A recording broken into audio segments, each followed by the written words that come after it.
నిజామాబాద్ జిల్లాలో రియా రియాజ్ది ఎన్కౌంటర్, రౌడీ షీటర్ రియాజ్ది ఎన్కౌంటర్ అయింది. సో అట్లా మరి రాష్ట్రంలో ఉన్న రౌడీ షీటర్లు ఎంతమంది ఉంటారు?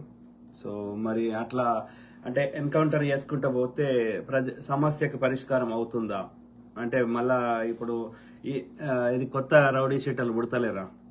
అంటే నేను ఏమంటున్నా అంటే అతడు తప్పు చేసిండా రైట్ చేసిండా అనేది నిర్ణయించాల్సింది ఎవరు? న్యాయ వ్యవస్థ, అవునా కాదా? నేను ఇన్సిడెంట్ కాగానే ఇక ఇది ఈ ఆటవిక న్యాయం అడుగుతారు. కానీ దాని వెనకాల ఎవరున్నారు, దాని నెట్వర్క్ ఏంది తెలుసుకో. పోలీసులు ఏది అది చట్టసభలు కానీ, అంటే పార్లమెంట్ కానీ, దేశ స్థాయిలో అయితే రాష్ట్ర స్థాయిలో అసెంబ్లీ కానీ పాస్ చేసినటువంటి చట్టాలని అందరూ వాళ్ళు ఆ చట్టాలు పాస్ చేసిన వాళ్ళు యొక్క ఏది డే టు డే గ్రౌండ్ లో ఉండలేరు. కాబట్టి మనం జీతం ఇచ్చి వీళ్ళని అందరూ పాటించేటట్టు చూడు. ఎవరన్నా పాటించకపోతే వాళ్ళు తప్పు చేసినట్టు నీకు అనిపిస్తే ఏది కోర్టుకి న్యాయస్థానానికి అప్పచెప్పు. న్యాయస్థానం నిర్ణయిస్తుంది అతను తప్పు చేసిండా రైట్ చేసిండా, అతను చట్టాన్ని పాటించిండా, అతని వర్షన్ ఆఫ్ ద స్టోరీ అని విన్న తర్వాత అతను గాని ఆమె గాని అప్పుడు న్యాయ వ్యవస్థ నిర్ణయిస్తుంది. ఏమని? ఇతను నిజంగా తప్పు చేసినట్టయితే రాజ్యాంగంలో ఈ తప్పుకి ఈ శిక్ష అనేది ఉంది, దాన్ని బట్టి వాళ్ళకి శిక్ష వేస్తుంది. జడ్జి గాని జ్యూరీ గాని వేస్తారు. సో కాబట్టి అతడు తప్పు చేసిండా, లేకపోతే ఆ వెనకాల నెట్వర్క్ ఏంది, ఇన్వెస్టిగేషన్ ఏంది, అవకాశమే నువ్వు ఇవ్వకుండా ఎన్కౌంటర్ చేసేస్తే నువ్వు నిజాన్ని చంపేస్తున్నావు. వాళ్ళ వెనకాల ఉన్న అందరినీ, ఆ ప్రత్యేక పరిస్థితులని, వాళ్ళ నెట్వర్క్ ని అవన్నీ మాకు ప్రజలకు తెలియకుండా చేస్తున్నావు. అది కరెక్ట్ కాదు. అది నేను ఈ ఒక్క కేసు గురించి మాట్లాడతలే. ఇప్పుడు ఆ యొక్క ఏది ఆమె పేరు దిశ ఆమె పేరు రెడ్డి ఏదో ఉంది. సో ఇప్పుడు ఆమె కేసులో నిజంగా ఆ ముగ్గురే చేసిండ్రనడానికి మన దగ్గర ఎలాంటి ఆధారం లేదు. కేసు విచారణకు వస్తే, ఇన్వెస్టిగేషన్ జరిగితే, ఆ సీసీటీవీ ఫుటేజీలు పెడితే అది నిజమైన దోషులను రక్షించడానికి వీళ్ళని చేసినావు కావచ్చు పేదోళ్ళని. We don't know. ఇప్పుడు మధ్యప్రదేశ్లో ఒక కేసులో అతన్ని అరెస్ట్ చేసి తీసుకోవద్దు, అతని దగ్గర అన్ని ఎవిడెన్స్ ఉన్నాయి, ఎవరు మెయిన్ కల్ప్రిట్ ఎవరు ఇవన్నీ. సో ఆ కేసులో ఏం చేసిర్రు? తెల్లారి వరకే ఎన్కౌంటర్ చేసిర్రు. ఎందుకని? ఆ వెనకాల ఉన్న వాళ్ళని నువ్వు భద్రపరుస్తున్నావు, వాళ్ళని ఈ విషయాన్ని రాణిస్తలేవు. ఇదే డ్రగ్స్ కేసులో ఓ పిల్లగాన్ని తీసుకుపోయి ఏది రైలు కింద పడేసినావు, రాజు అనే పిల్లగాన్ని. ఆ డ్రగ్స్ నెట్వర్క్ ఏందో మాకు రావాలి కదా, మాకు తెలియనియాలి కదా. తెలవాలంటే కేసు విచారణకు రావాలి కదా, ఆధారాలు బయటకు వస్తాయి కదా, ఆయన కాల్ డేటా వస్తుంది కదా, ఎవరెవరితో మాట్లాడండి ఇవన్నీ వస్తాయి కదా. ఇప్పుడు రియాజ్ కేసులో కూడా ఆయన సెల్ ఫోన్ లో డేటా విచారణకు వస్తే ఇవన్నీ వస్తాయి కదా. ముద్దాన్ని అతన్ని చంపేస్తే కేసు క్లోజ్ అవుతుంది కదా.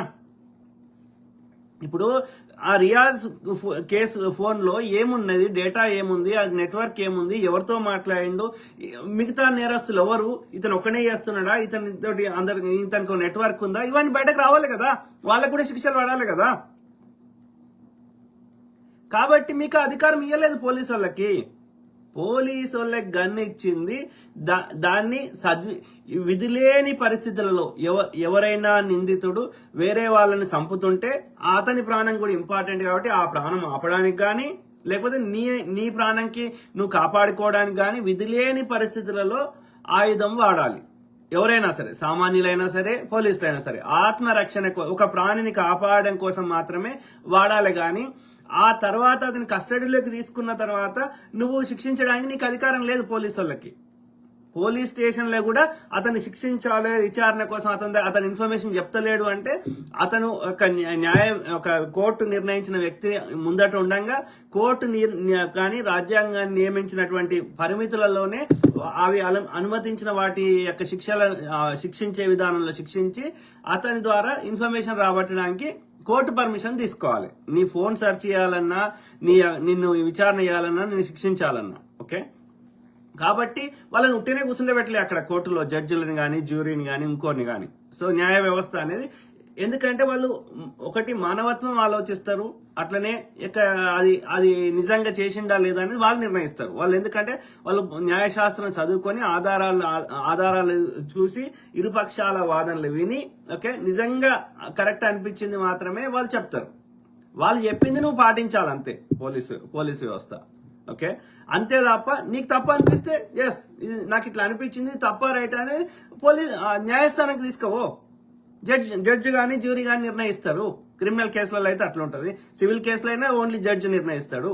జడ్జి తప్పు నిర్ణయిస్తే నువ్వు ఆ పైకోర్టుకు పో, అప్పీల్ చేసుకో. ఈ న్యాయ వ్యవస్థలు ఎక్కడ న్యాయం దొరకకపోతే రోడ్ల మీదకి వచ్చి ధర్నా చేయి, మీడియాలకు పోయి నీ బాధ చెప్పుకో, నిరసన తెలుపు. కానీ నువ్వు పోలీసు ఇప్పుడు కాదు, ఇదే పోలీసోడు రేపు నిన్ను చంపడు, నన్ను చంపడు, ఎవడు ప్రశ్నిస్తే వాడిని చంపడు. వీడు అధికారంలో ఉన్నాడు దుర్వినియోగం చేస్తే తన అధికారాన్ని దుర్వినియోగం చేస్తలేడని గ్యారంటీ ఏంది? ఎన్ని ఫేక్ ఎన్కౌంటర్లు చేస్తుండొచ్చు కదా. వీళ్ళ కస్టడీలో ఉండంగా ఎట్లా అతను పారిపోతాడు, ఎట్లా నీ గన్ను గుంజుకుంటాడు? అంటే నువ్వు పోలీసోడినే చంపుతుంటే మరి పోలీసోడు మా ప్రాణాలు కాపాడడానికి నీ గన్ను ఇచ్చి నీకు ఇస్తే నీ ప్రాణమే నువ్వు కాపాడుకోలేకపోతే ఇక మా ప్రాణం ఎట్లా కాపాడుతావు నువ్వు? అంటే నువ్వు పోలీసు యొక్క జాబ్ పనికిరావు, అవునా కాదా? ఇప్పుడు న్యాయ వ్యవస్థలో ఉన్న లోపాలు, పోలీస్ వ్యవస్థలో ఉన్న లోపాలు కూడా ఫిక్స్ చేయాలంటే ఇది విచారణకు రావాలి కదా. నువ్వు క్లోజ్ చేసేస్తే దోషులని కాపాడుతున్నావు, వాళ్ళ వెనకాల ఉన్న ఎవరు, వాళ్ళ నెట్వర్క్ ఏంది, ఇవన్నీ నువ్వు కాపాడేస్తున్నావు. దాంతోడు ఈ చర్చకి రాణిస్తలేవు కదా. నీ పోలీస్ వ్యవస్థలో ఉన్న లోపాలని, నీ న్యాయ వ్యవస్థలో ఉన్న లోపాలని ప్రజల ముందుకు రాణిస్తలేవు కదా. ఒక సామాన్యుడు పోలీసోనే చంపగలిగిండంటే ఇక పోలీసోని పెట్టింది ఎందుకు, వాని గన్ ఇచ్చింది ఎందుకు, వాని వ్యవస్థ ఎందుకు పెట్టిండు? మమ్మల్ని కాపాడడానికి. నువ్వే కాపాడుకోలేకపోతే మమ్మల్ని ఏం కాపాడుతావురా? అంటే నీ పోలీస్ వ్యవస్థలో అన్ని లోపాలు ఉన్నాయి. ఒక కానిస్టేబుల్ యొక్క 10వ తరగతి చదివినోడికి నువ్వు గన్ను ఇచ్చి వానికి గన్ను ఎట్లా వాడాలనో తెలియకపోయా కాదు. వాడు రియాజ్ అనేటువంటి నిజంగా పోలీసు అని చంపుతుంటే ఈడేం చేసిండు? ఈ కానిస్టేబుల్ గడి వీకిండా?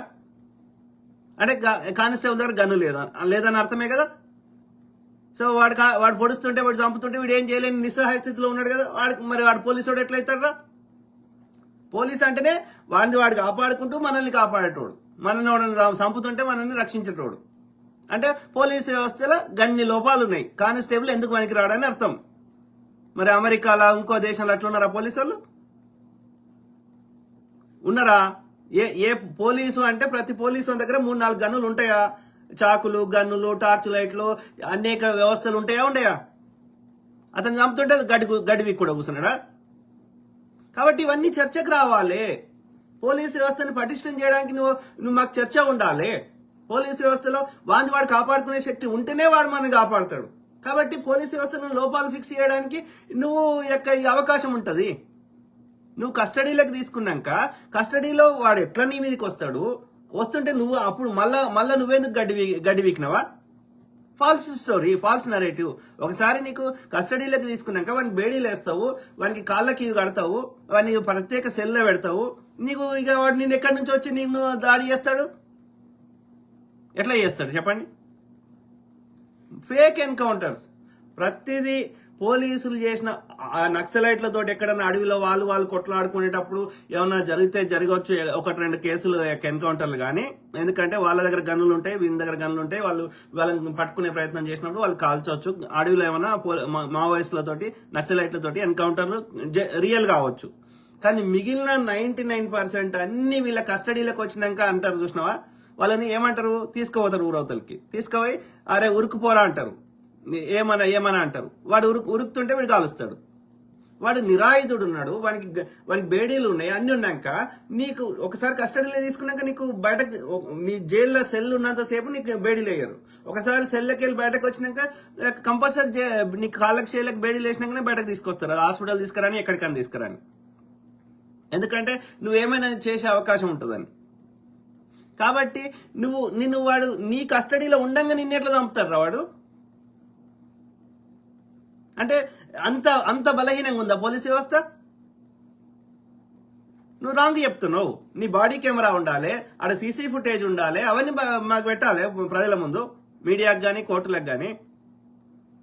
పోలీసులకి ఎవరిని కొట్టే అధికారం, చంపే అధికారం లేదు. అరెస్ట్ తప్పు చేసిండు అనిపిస్తే చిన్న నేరం అయితే ఆ యొక్క ఏది నువ్వు నోటీస్ ఇచ్చి కోర్టుకు అటెండ్ కావని చెప్పొచ్చు, ఎఫ్ఐఆర్ రాయొచ్చు. లేదు పెద్ద కేసు అయితే అరెస్ట్ చేసి రిమాండ్ లో పెట్టొచ్చు. కేసు విచారణకి ఛార్జ్ షీట్ ఫైల్ చేసి కోర్టుకి సబ్మిట్ చేయొచ్చు. కోర్టు నిర్ణయిస్తుంది. ఓకే, చిన్న చిన్న కేసులకైతేనేమో బెయిల్ ఇస్తారు. రిపీటెడ్ క్రిమినల్ అఫెన్సెస్ కి పెద్ద కేసులకైతే ఇమ్మీడియట్ గా బెయిల్ రాదు.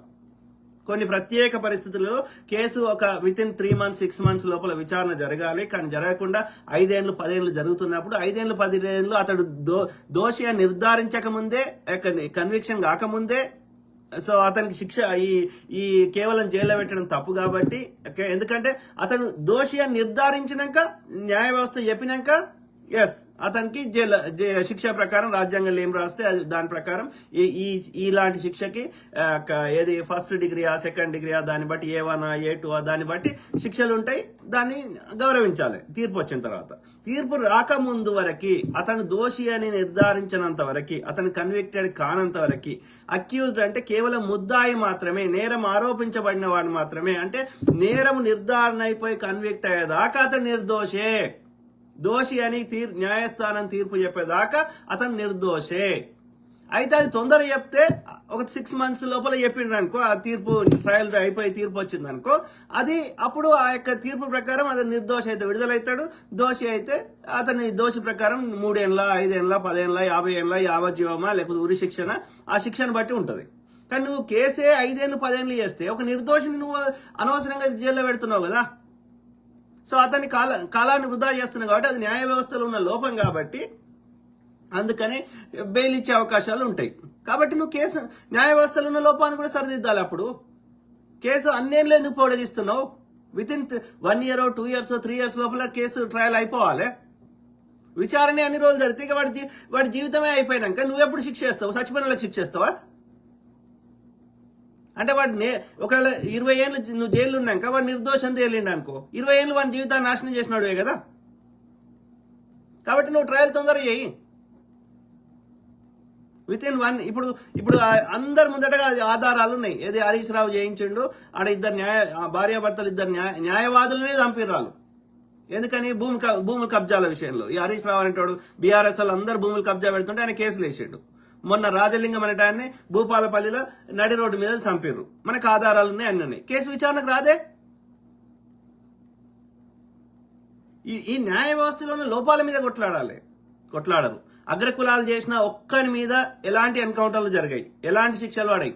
ఎందుకంటే అన్ని వ్యవస్థల్లో రాజకీయ నాయకులు అగ్రకులాడే ఉన్నాడు, నిర్ణయం చేస్తున్నాడు అన్ని పార్టీలలో. ఆ యొక్క జడ్జిలు మళ్ళీ అగ్రకులం వాడే ఉన్నాడు. మీరు ఎన్కౌంటర్లలో చూడండి, ఎవరు చేస్తారు? మళ్ళా గదే బీసీ ఎస్సీ ఎస్టీలు, లేదంటే ఆ యొక్క కన్వర్టెడ్ అయినటువంటి బీసీలు ఎస్సీలు ఎస్టీలే. ముస్లింలైనా అదే పరిస్థితి, క్రిస్టియన్లైనా అదే పరిస్థితి, సిక్కులైనా అదే పరిస్థితి. అంటే ఎండ్ ఆఫ్ ద డే నేరం చేయకుండా అగ్రకులం ఓడి చేసినా ఎవడు చేసినా శిక్షలు పడుతుంది మాత్రం మళ్ళా బీసీ ఎస్సీ ఎస్టీలకే. అధికారము పదవులు అనుభవిస్తుంది, నేరాలు చేస్తుంది, మళ్ళా దర్జా లెక్క ఉంటుంది, మళ్ళా వాళ్ళే. వాడు ఏది అక్కడ నేరం ఆర్మూర్ ఎమ్మెల్యే జీవన్ రెడ్డి వాడు అక్కడ దుబాయ్లో చేయాల్సిన నేరాలన్నీ చేసి అక్కడ కఠిన శిక్షలు పడతాయని తెలిసి పారిపోయి ఇక్కడికి వచ్చి అక్కడ వాళ్ళు ఇద్దరు దళితుల దగ్గర ఏది డీల్ చేసుకొని వాళ్ళిద్దరి దగ్గర చెరొక కోటి ఇచ్చి మళ్ళీ లాస్ట్కి ఏం చేసిండు, వాళ్ళ ఆటోలో పోతుంటే ట్రాక్టర్ గుద్ది చంపించి యాక్సిడెంట్ అని కేసు క్లోజ్ చేశారు. ఎందుకని? ఆడ ముఖ్యమంత్రి నీ ఓడే ఉన్నాడు, అగ్రకుల పోడే, నువ్వు అగ్రకుల పోడివే. తర్వాత ఏది పోలీసు వాళ్ళు అగ్రకులపోలే, శిక్ష పడ్డదెవరికి? దళితులకి. సో ఇలాంటి కల్చర్ని ఎంకరేజ్ చేస్తే రేపు నిన్ను ఎన్కౌంటర్ చేయొచ్చు, నన్ను ఎన్కౌంటర్ చేయొచ్చు, రేపు ఎవరినైనా బీసీ ఎస్సీ ఎస్టీలని ఎన్కౌంటర్ చేయొచ్చు, సామాజిక కార్యకర్తల్ని యొక్క ప్రతిపక్ష నేతల్ని ఎవరైనా ఎన్కౌంటర్ చేయొచ్చు. ఎవడిచ్చిండు నీకు అధికారం? నీకు గన్న ఓడిచ్చిండు, నీకు జీతం ఓడిస్తున్నాడు. మేము రేవంత్ రెడ్డి కాదు, మోడీ కాదు, అంతకుముందు కేసీఆర్ కాదు, ఇంకో అవలనా కొడుకు కాదు, జడ్జి కాదు నీకు జీతం ఇస్తుంది. జడ్జి కూడా పబ్లిక్ సర్వెంటే, పోలీసు కూడా పబ్లిక్ సర్వెంటే, రాజకీయ నాయకుడు కూడా పబ్లిక్ సర్వెంటే. మీరందరూ రాజ్యాంగం మీద ప్రమాణం చేసి మేము ప్రజలకు యొక్క రాజ్యాంగానికి అనుకూలంగా పాటిస్తామని చెప్పిర్రు. మీకు జీతాలు ఇస్తుంది ప్రజలు.